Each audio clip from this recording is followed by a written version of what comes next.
আসন্ন বিধানসভা নির্বাচনে বালুরঘাটের বাম প্রার্থী হলেন প্রয়াত বাম আমলের মন্ত্রী বিশ্বনাথ চৌধুরীর ছেলে অর্ণব চৌধুরী। বাবার পুরনো সেন্টিমেন্ট নিয়ে এবার ভোট ময়দানে নেমেছেন পেশায় শিক্ষক অর্ণব চৌধুরী।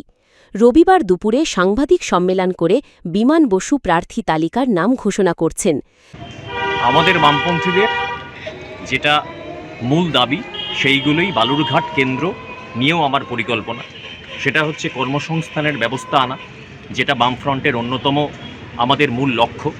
এছাড়া আমাদের বালুরঘাটে আমাদের পূর্বতন বামপন্থী বিধায়ক এবং প্রগতিশীল মানুষের চেষ্টায় একটা বিশ্ববিদ্যালয় হয়েছিল, কিন্তু সেই বিশ্ববিদ্যালয়ের কোনো পরিকাঠামো তৈরি হয়নি, আজও পূর্ণাঙ্গ পরিকাঠামো নেই।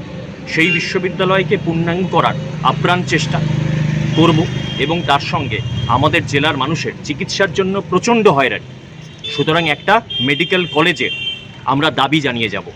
তার সঙ্গে কর্মসংস্থান এবং এই যে সরকারি শিক্ষা ব্যবস্থা যে আজকে নষ্ট হয়ে যেতে বসেছে সরকারি, যার মধ্যে বালুরঘাটের প্রার্থী হিসেবে আরএসপি প্রার্থী অর্ণব চৌধুরীর নাম ঘোষণা করেন।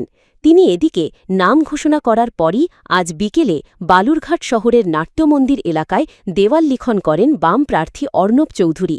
আসন্ন বিধানসভা নির্বাচনে জেতার ব্যাপারে আশাবাদী বালুরঘাটের বাম প্রার্থী অর্ণব চৌধুরী।